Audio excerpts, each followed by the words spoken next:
أعوذ بالله من الشيطان الرجيم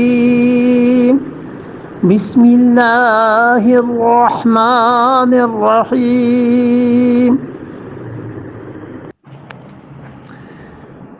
أَوَمَنْ كَانَ مَيْتًا فَأَحْيَيْنَاهُ وَجَعَلْنَا لَهُ نُورًا يَمْشِي بِهِ فِي النَّاسِ كَمَنْ مَثَلُهُ فِي الظُّلُمَاتِ لَيْسَ بِخَارِجٍ مِنْهَا كَذَلِكَ زُيِّنَ لِلْكَافِرِينَ مَا كَانُوا يَعْمَلُونَ الشیطان الرجیم بسم اللہ الرحمن الرحیم۔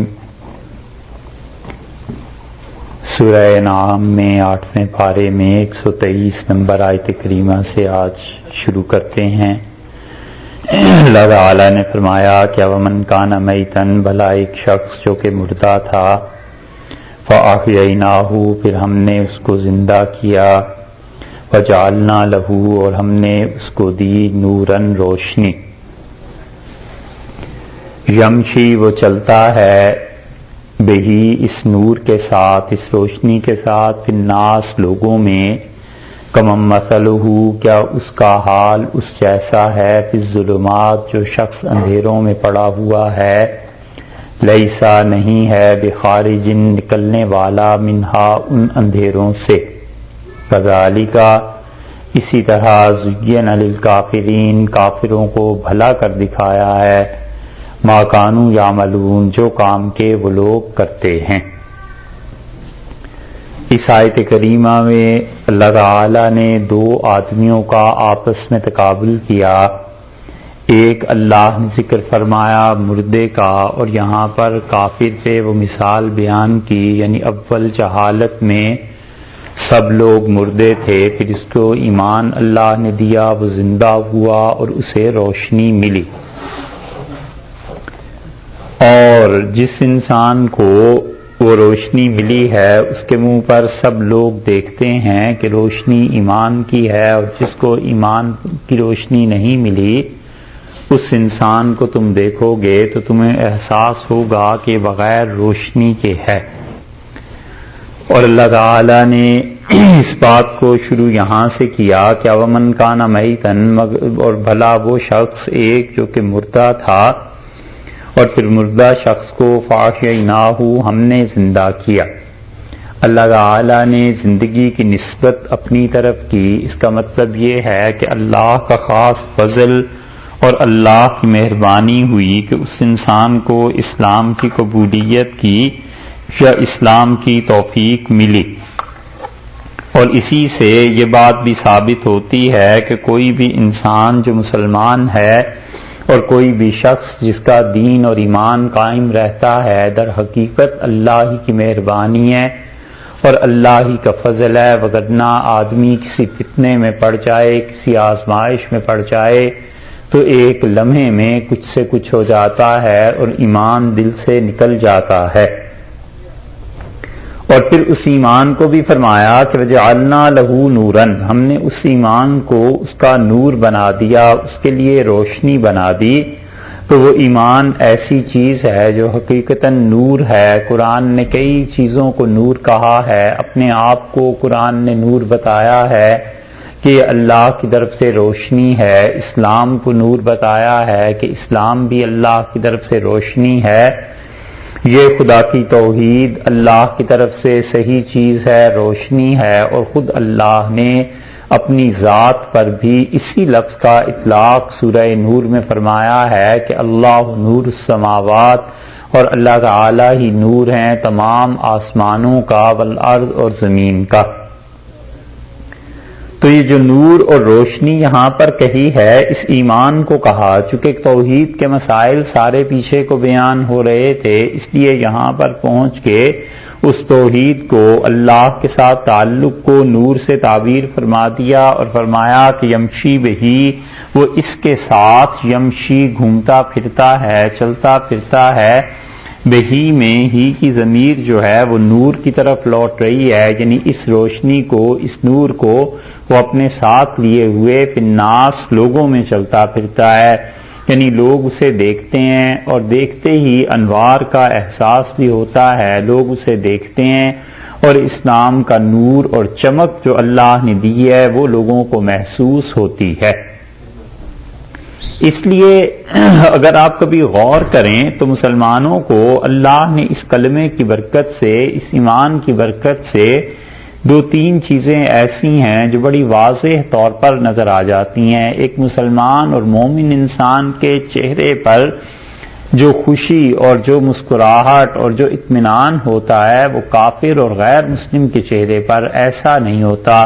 وہ جو چمک نظر آتی ہے وہ سب کھانے پینے کی چمک، اچھا کھانا، اچھا پینا، لیکن حقیقی نور وہ مسلمان ہی کو نصیب ہوتا ہے۔ اور دوسری چیز یہ بھی ہے کہ کافروں کے متعلق آپ کو تجربہ ہوا ہوگا،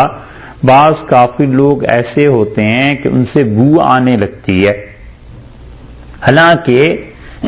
بالکل ٹھیک ٹھاک ہوتے ہیں، کوئی چیز نہیں ہوتی، یعنی جسم بھی صاف، کپڑے بھی صاف، پرفیوم اور یہ سب چیزیں، اس کے باوجود بو کا احساس ان کے ساتھ ہوتا ہے، اور وہ جو چیز ہے حقیقت میں کفر کی بو ہے، اور وہ جو کلمہ طیبہ ہے اس کی برکات ہیں، اس کی وجہ سے انسان کو اللہ کے ساتھ جو تعلق ملتا ہے تو یہ چیزیں صفائی کی پیش آ جاتی ہیں۔ اللہ تعالیٰ نے فرمایا ہے کہ اپنے ایمان کو لے کے لوگوں میں چلتا پھرتا ہے، اس کا ایمان اتنا اچھا ہے کہ لوگ، سوسائٹی اسے متاثر نہیں کر سکتی، بلکہ وہ نکھرا ہوا اور خالص ایمان ہے، اور وہ اپنے ایمان کو بیچتا نہیں ہے، اپنے ایمان کے خلاف کسی چیز پر آتا نہیں۔ کا من کہ یہ انسان برابر ہے، کاف تشبیہ کے لیے، یعنی کیا یہ ایسا ہے جیسا کہ مم مثلہ، جس کی مثال ایسے ہے کہ دیکھو کہ اس کا حال، کہ جس کا حال کیا ہے، کمم مثلہ، جس کا حال یہ ہے کہ فی الظلمات، وہ اندھیروں میں پڑا ہوا ہے، ایک آدھ اندھیرا بھی نہیں ہے، کفر کے اندھیرے ہیں، اور کفر در کفر میں انسان پڑ جاتا ہے۔ ایک شرک کا کفر ہو جاتا ہے کہ شرک اللہ کے ساتھ کرتا ہے، پھر ایک کفر یہ ہو جاتا ہے کہ خدا کی باتوں پہ اسے اعتراض ہونے لگتا ہے، پھر ایک کفر یہ ہو جاتا ہے کہ جن لوگوں کا تعلق اسلام سے اور صحیح مذہب سے ہو ان لوگوں پر تنقید شروع ہو جاتی ہے، مذاق اڑاتا ہے۔ کوئی ایک کفر کی قسم ہو تو تب وہ تو کفر در کفر کرنے لگتا ہے۔ لیسا نہیں ہے بخارج منہا،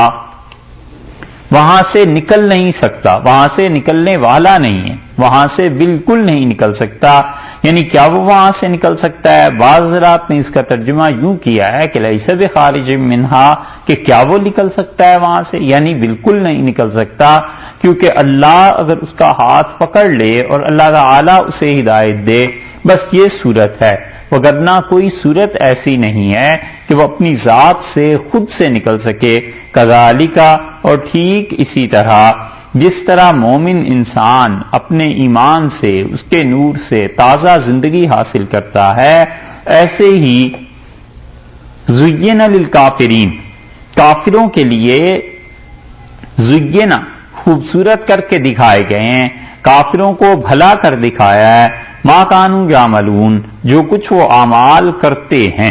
شرک کے جتنے اعمال وہ کرتے ہیں ان کی نظر میں بہت اچھے ہیں۔ وہ شرک کرتے ہیں اللہ کے ساتھ، ایک تو کبھی کبھی براہ راست شرک ہوتا ہے کہ خدا کے شریک ٹھہراتے ہیں الیاذ باللہ، لیکن یہ شرک جو اللہ کی ذات کا ہے بہت کم کہیں پایا جاتا ہے کہ کوئی آدمی اللہ کے برابر کسی کو کوئی تصور کرنے لگے۔ ہندو ہیں، کافر ہیں، بدھسٹ ہیں، عیسائی ہیں، یہودی ہیں، کم ہی کوئی کافر ایسا ملے گا جو اللہ کے لیے مطلقاً قائل نہ ہو کہ ساری کی ساری طاقت تو اصل میں اللہ کی ہے۔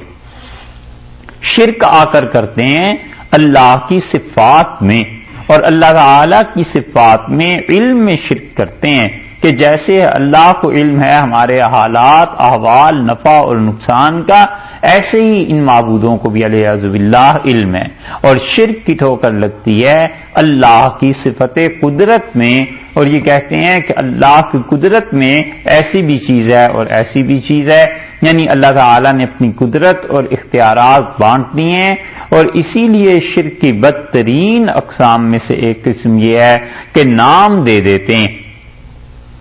نام دینا سمجھتے ہیں؟ نام دے دیتے ہیں کہ فلاں دیوی فلاں کام کے لیے، فلاں دیوتا فلاں کام کے لیے، اگر تمہیں پیسے چاہیے تو فلاں بت کی پرستش کرو، اگر تمہیں صحت چاہیے تو فلاں کی پرستش کرو، اس طرح نام دے دیتے ہیں۔ یہ تو ہوتا ہوگا، یہ تو سارے ہندوؤں میں ہوتا ہے، دنیا کے ہر قوم میں ہوتا ہے۔ اور فلاں کی مخالفت کرو گے تو اس کے اندر یہ چیزیں ہوں گی، تم پر اس طرح پھٹکار پڑ جائے گی۔ یہ پنڈورا باکس جس کا نام ہے، آپ کو معلوم ہوگا یہ کیا چیز ہے۔ اس میں بھی یہی کہ پرانے جو یونانی تھے ان کا عقیدہ ایسی ہی چیزوں کے متعلق تھا۔ اسی طرح فلاں ستارہ جو ہے یہ عزت دیتا ہے، فلاں ستارہ جو ہے اس کی وجہ سے خون ہو جاتے ہیں، فلاں ستارہ جو ہے جب گردش میں آتا ہے تو اس کی وجہ سے غربت چھا جاتی ہے۔ اس طرح نام دے دے کے مختلف چیزوں کو اس طرح یہ شرک کیا کرتے تھے، حالانکہ اللہ ہی کا نام ہے سب پہ، اور اللہ ہی کے نام سے ساری چیزیں ہوتی ہیں۔ تو اللہ نے فرمایا زین للکافرین ما کانوا یعملون، اور جو کچھ کے یہ کافر کرتے ہیں بھلا کر دکھایا ہے ان کو، ان کی نگاہوں نے انہیں بھلا کر دکھایا ہے، یا یہ ہے کہ یہ ان چیزوں میں پڑ گئے ہیں اور انہیں بہت اچھا محسوس ہوتا ہے، شرک کرتے ہیں خدا کے ساتھ، روتے ہیں اپنے بتوں کے سامنے، اور ان بتوں کے ساتھ پرستش عبادت پورا اخلاص گویا ان میں ہوتا ہے، لیکن حقیقت میں بس وہ چیزیں ہیں جو ظاہر میں انہیں اچھی نظر آ رہی ہیں، اور حقیقت اس کی سوائے اللہ کی نافرمانی کے کچھ نہیں۔